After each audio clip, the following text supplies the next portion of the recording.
Mateus and the global team here. So yeah, Mateus has been on the show since the beginning, and well, he has experience on Kafka, but also all things streaming, right? So we'll be poking at his knowledge during this live stream to understand the open source data streaming ecosystem. So hello, Mateus. And yeah, thanks for having me here. And yeah, pleasure to have you every week since the beginning. So let's be honest. If we talk about the open source streaming data ecosystem, there is a lot of open source streaming solutions, which was not always the case in the past, right? Things have changed, and we'll go through that. And all those solutions, they have pros and cons, and they solve specific problems. So the goal of this entire session is to discuss the various ways that businesses blend those open source solutions together to solve specific business problems, and to clear things up for everyone on the show.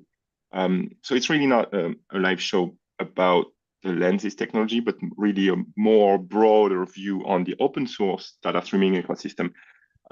Before we start, I'd like just to touch upon just the history of it. Because if we think about it, like 20, 25 years ago, maybe 30 now, time's passed, most solutions were made out of enterprise software. And more, like 15 years ago, there wasn't like an explosion of open source solutions. Can you touch a little bit up on that? Yeah, for sure. And that's fun because all this start with a talk in London that I have been at, and we are discussing actually like this: why open source solutions into data, specific in this case, has been this boost, has been this great stuff. So the whole idea, in my opinion, is initially data solutions start to have more like a core participation in company. Like if you see big companies now has data solution as a principal product inside it. And one of the things is you have I believe there are two main reasons why this happening. First is the flexibility lock-in. Companies nowadays, they don't want to stay to one vendor, they want to stay to one place. They want to have the capability of have a complex solution if the business needs to. That's one thing that's, I believe, will happen. And the other things is the power of the community. So you have the entire world working with you for features, working with you to solve problems. It's more like we see communities of every type of technology. They work together to go. They have similar problems because companies have similar problems. They have different business cases, but they have similar problems. So maybe one feature can solve like hundreds and thousands of problems that can boost other businesses. So we see more about this. And yeah, I think it's more this chill, like the community and flexibility. I think that's what gained power, Simone, for open source over the other ones. And let's be honest, most of the enterprise solutions that we have today, they are in the backbone. They are like the core solution is open source. So at the end of the day, you're using open source. You know it or not, but they're using open source at the end of the day. But yeah, there's been a big shift, that's for sure, right? Yeah. a huge shift. And now maybe if is it the right time maybe to dive in, maybe a first architecture or first blend of technology, open source technology we see for data streaming? Is it the right time to jump in it? Okay, yeah, it is. Let's start because I know that people want to know about. Yeah, they want to know about technology. We are technicals. So I believe, Mateus, the way you present it is maybe from the most used ones, or no? Is it classified by in any way? Yeah. Good question, Simon. The whole idea is we have a lot of technology, so not have time to go over all of them. So the whole idea is to talk the most used one, the most that people are talking all the time. They'll be talking to customers. The customer is, okay, we have this technology inside. We're using this, we're using that. So we're trying to bring the ones that can be for small companies, but can be for big companies as well. And I always try as well to think of not only this, but what it can be easily being used for event-driven systems, for using for all use cases that we have. Because again, companies will have a variety of use cases. But yeah, that's a good question. So let me start to explain this. So don't be afraid. The whole idea is we have this common pattern that we see in the lives, that we see in the companies. We have event-driven systems producing data inside Kafka. So each box here is a type of data that we have from the CRM system, RP system, microservice A, B, does know which name because it can be any business, again, HR or something like that. But then we have the data on Kafka. And then someone says, okay, now I want to join streams. I want the box of blue and the box of purple to be joined. I have a key and I need to join both of these streams. Or I need to do aggregations. Or I need to do enrichment. I want to actually, my RP information, my stream is coming, but I want to access an external data source, can be a database, can be a file, whatever. And I want to enrich that stream and go back to Kafka and to the downstream applications. So these use cases, we see a lot of this guy has been used. Flink as a process engine.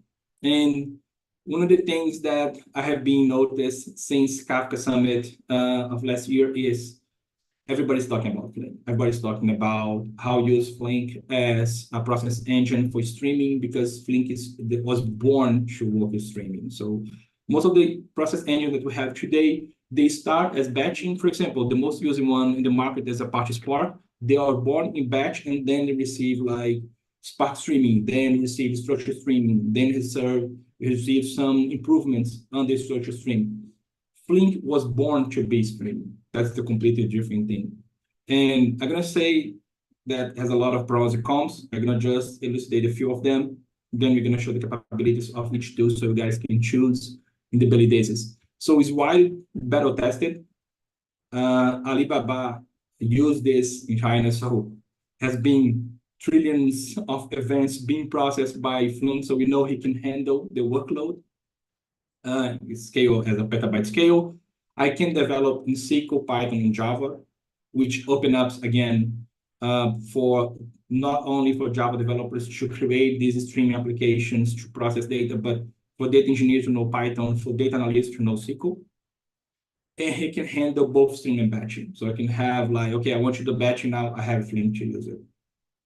But Yeah, again, yeah. Mateus, so the shortcut you're taking here is when you show Kafka in the beginning, you assume people understand why we use Kafka, and we as global technology community path from direct connection between consumer and producer to event-driven application, and then using Kafka to decouple of all of that and all that fun stuff, and then Flink to make it easier to transform. Because back in the day, you had to actually develop your transformation, and it could be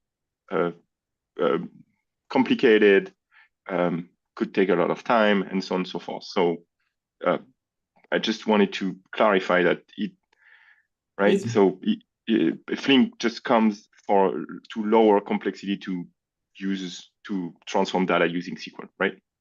Kind of. Exactly like that. Not only SQL, but Python as well, because if you take like the Kafka ecosystem environment, you have the Kafka streams, but you have to develop applications in Scala and Java. And again, most of the data engineers of nowadays, data analysts, they don't know about Java and Scala. They go with Python and SQL. So this open up more to process data, to shape data as you like, using different programming languages, which can be like, again, is a completely no. I consider Flink as a platform, not only as a process engine. I go even more broad. I go to as a platform because again, you can use different languages. You can work with different. It's just the tip of iceberg. I'm just because if you delve into Flink itself or all the technology that we have here, we need at least 1 hour session for each of the technologies so we can explain in a nutshell, yes, everything about it. So even so, they are huge. They have a lot of complexity. But the main what you can take from here is the main, I can say, the main reason to use Flink is to process data in stream. So you can access the data for join, for aggregation, enrichment. You can have this case when I can have my stream coming from Kafka and I want to change it. Again, so one of that's the it. business driver for this first blend of Kafka and Flink is maybe you have a pipeline that is using batch in batch mode and you want to be in real time. So then you would use both Kafka and Flink to solve this, to put on this new service, for example. That Yeah. would be a use case, right? Yeah, one So what single are the place. cons then? Yeah, because not everything is good here. So first, you have the whole infrastructure to maintain. It's like I said, you have a separate deployment, you have to monitor, you have to see everything is the different jobs running. You need experts to use these new platforms. Not handle again, you can programming things, but you have to have an expert to properly use the tools. In most of cases, Flink can be a bazooka to kill like ants. So you don't need to use this like the whole infrastructure complexity. If you need to do something simpler. So if you do I need to do a simple join, I need to join a few topics. Again, you're gonna have the whole infrastructure to worry about to do this. So depends of the use case. I always think about the use case. My use case is like more broad. I have to do a lot of transformations. I have to handle this. I have really complex, and I'm gonna talk about a real complex use case that I need to use this. Okay, makes sense. But no, yeah, I'm just make a few transformations, maybe some filtering, maybe joins. Maybe you can think about other solutions for that. And for Flink, we still have majority of the features in Java, Scala programming. So again, we have the SQL in Python, but majority is still for Java and Scala. Okay, so let's go to the number 2. So far, so good, Simon? Yeah, so far so good. I understand it's not all nice, right? The cons are pretty important. So be sure that your business use case is big enough to be worth the extra work. If it is, then it's definitely it could be a good fit. Yeah, and Yeah, just a but highlight. don't underestimate the expertise needed in the team.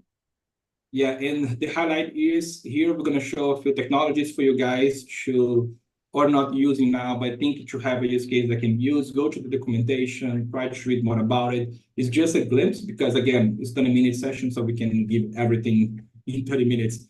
But it's for guys to see the use and then think of. So the same scenario, data coming from Kafka, but now I have to do this.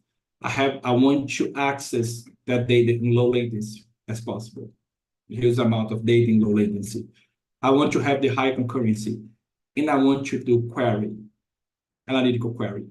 I want to do aggregation. I want to do group by. I want to order my data that I want. I want to do, and that has to do fast. I have to do fast, analytical, with millions of users access that stream in the low latency as possible. So what I have here for you, Simon, is just 2 guys, Apache Pinot and Apache Druid.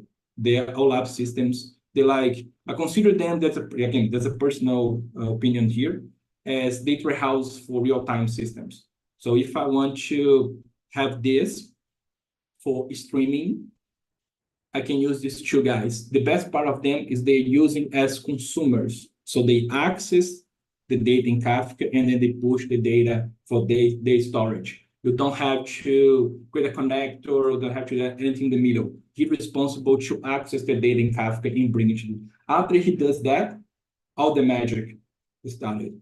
Again, queries I see, I'm gonna say like in cons here. I see they run queries in billion rows, like in seconds, handle mini connections, like it's connections.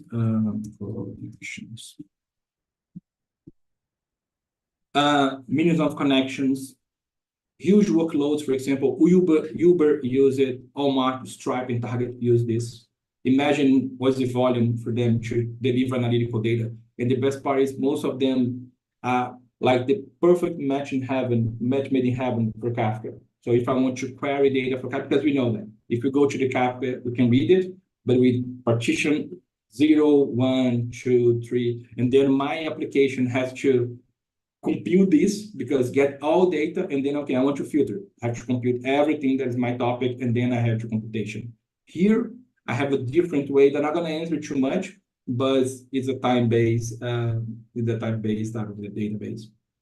And just for everyone on the show, the OLAP system, of course, is a database.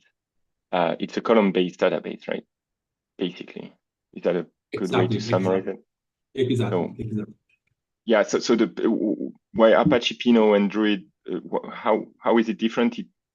It's born with Kafka. Is that what you also Yeah, said? That it can yeah, consume from Kafka natively. yeah. The whole thing is they don't need to do a connector to do this. Most of the data warehouse you have to connect with a connector to push the data from Kafka into the data warehouse. In this case, no, they go as a consumer and they keep consuming the topic. So it's reactive. They don't have anything in the middle to do it. So after this is all about how the architecture inside works. But they all work pretty similar in that part. So that seems all good. Is there any cons? Because Yeah. I Yeah, it seems unfortunately, no, we have. Unfortunately, we have. First, I say about maintaining in Flink is something infrastructure, but these guys, they have a complex infrastructure because they have a lot of components to do it. So it's like a complex infrastructure to handle. You need to have a timestamp column to bring the data into these two data stores. So if I want, I don't have it, for instance, I have to manipulate my data to have one or using the timestamp of the message to do it. Again, it's by choice, but I need to have a timestamp column to access the data. So most of the time I have to shape this in my event. Again, I always go to this way. I'm going to show you guys the most used for terabyte and petabyte scale. But if your case is simpler, maybe you don't need low latency. Maybe you don't need to have millions or hundreds of thousands of connections. In that, maybe you can go to another data warehouse technology, a simple one, or even a database to handle this. Again, let's always think how we're going to use it. You're going to use it for 5 years. It's going to be still, I don't know, 100 gigabytes of data them projecting for 5 years. So maybe I'm gonna so consume all this. in terms of business need, you mentioned the Uber, but basically, a company would think about this architecture when they need to provide real-time analytics to a lot of people, like in the Uber app or something like that.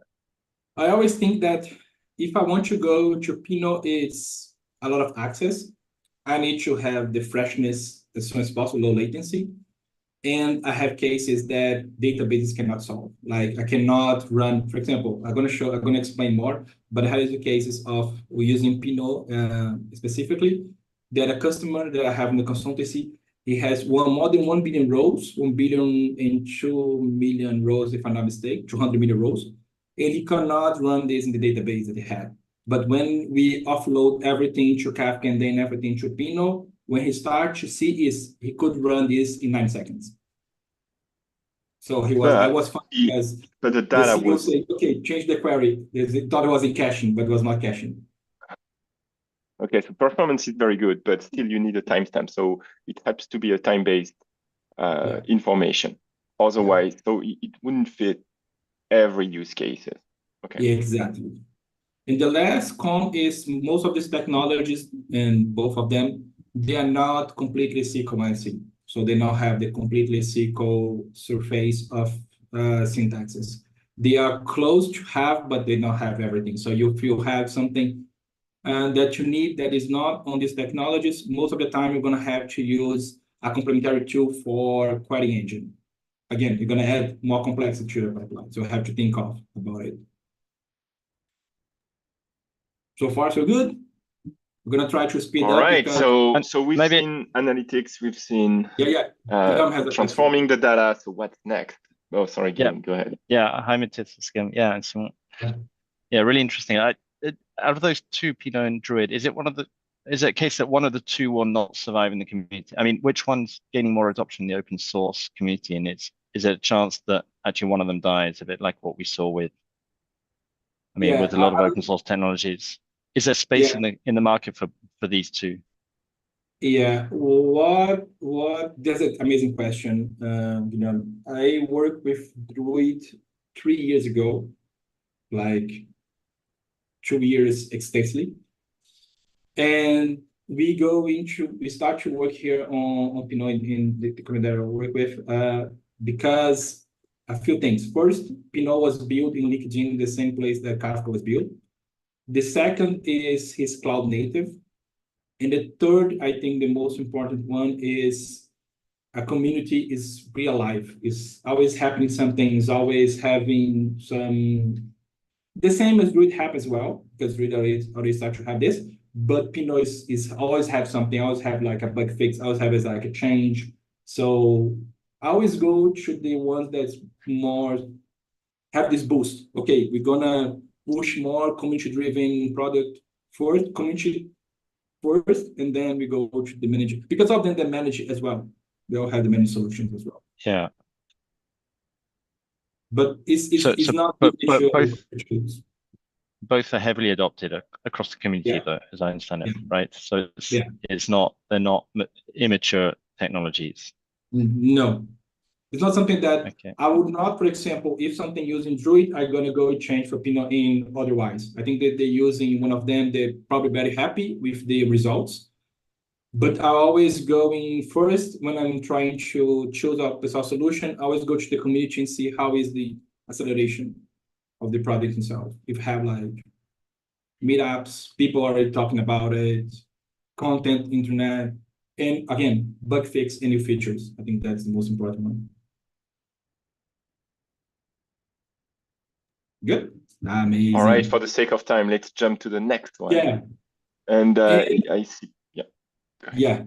And then we have the same solution that, okay, I don't want a data warehouse. And I see there's a customer one time.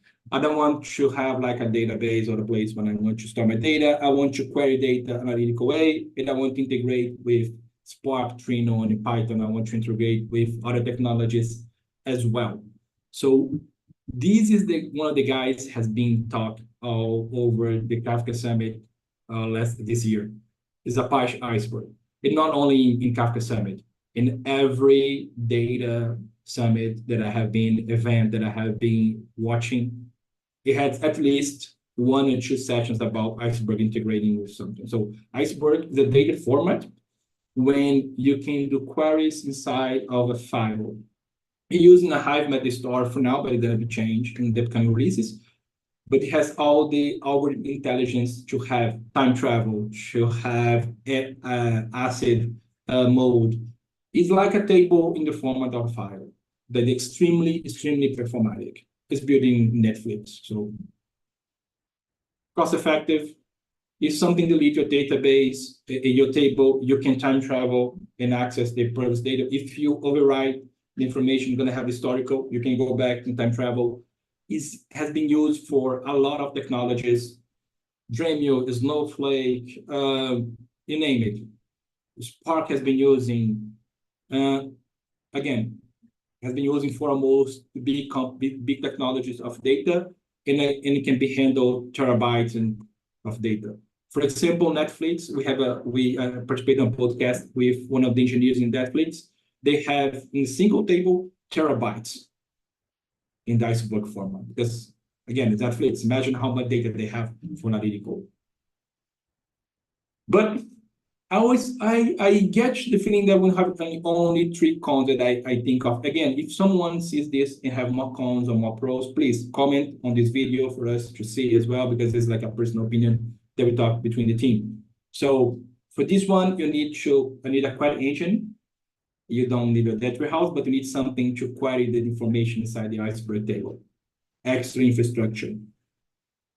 If you're looking for millisecond latency, maybe if you think of another solution, as we say, like Pinot or ClickHouse or another one, because this, like, again, you're gonna dump the file into the storage and then have the file itself. So for millisecond latency, maybe it's not ideal to use it. And the Is second it like a S3 you need to flush or something like that? Yeah, you have to use a storage for that. You can use S3, you can use web storage, you can use GCS. But the whole idea is just is a file. You have to push this in the file. It's a file format. You can use Parquet, Avro, I forgot the other word, but in my mind now, you can use the extension of Parquet and Avro in my mind. But And then it has all then, the capabilities. but it doesn't come with a query engine. Yeah, exactly. That's an extra infrastructure. You don't want that warehouse, but you have to use something to query that. So we don't want the Yeah, so package, again, we you want need to decouple. expertise, time, you name it. Okay, so you really need to have a solid use case to justify all that. And you need to sync that data from Kafka to Iceberg format. Nowadays, we only have one connector so far. So internally, we discussion about this in the Kafka Summit, we have been requested. So it has been the roadmap that we have in the Stream Reactor Iceberg connector. But so far, we only have one in the community. So when I say that, always that I think is, if I have one, I have none. If I have two, I have one. So always think about this. If I have only one option, actually, I have none option because if something fails, something gives some problems, I'm like, no way to go. But if I have more options, okay, good. I can, if something happen here, I can migrate to this place. So I always think about this as well when I do architecture, when I do projects as well. I think we should stop here because if I go much further, we're gonna have 1 hour session. Well, it's a multiple live stream topic, I would say. So we'll touch Yeah. upon real life use cases and maybe dive a little bit deeper into other architecture maybe later on in a future live stream. But Yeah. yeah, thank you, Matheus. I think it's valuable. I hope the viewers and the people in the Zoom like that. If you guys have questions or real life example, as I mentioned in the chat, just yeah, please do send them. Yeah, so thank you, Matheus. I think we are not done talking about neither of those three. Iceberg may be one of the hot topic as well. Before we close the show, oh yeah, you want to say something? No, just for some, if you guys was watching, want to know more about the rest that we've been talking to, please comment that you want a second part, so we can know that we can continue this one. Because it's like a test. It's like what we brainstorm to have this one. But Simon, thanks again, amazing hosting. You can continue. But I think as a takeaway, there are three in the pros and cons. It's always the yin and the yang, but Yeah, there is also something that we didn't mention is that sometimes open source they have like this curve, this usual curve of being they have the hype and hype. then They have the hype. and so it feels to me that NiFi has gone through this curve, for example. So when you select a technology, you really cross finger that it will survive over the years so that it's all maintained and so on and so forth. So picking the right one is always, or being very flexible and being able to adjust is That was pretty amazing. important.